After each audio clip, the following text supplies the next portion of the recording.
सासु ननद दूनो कूटने के बैठी हो देवरवा पापीना।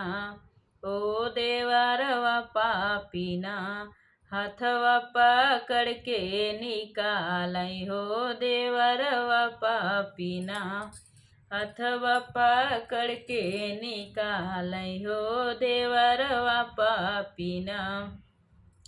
एक बन गईले दूसर बन गईले हो तीसर बनना। हो तीसर बनना मिल गए भैया से भतीजवा हो तीसर बनना। मिल गए भैया से भतीजवा हो तीसर बनना। मिल गए भैया से भतीजवा हो तीसर बनना।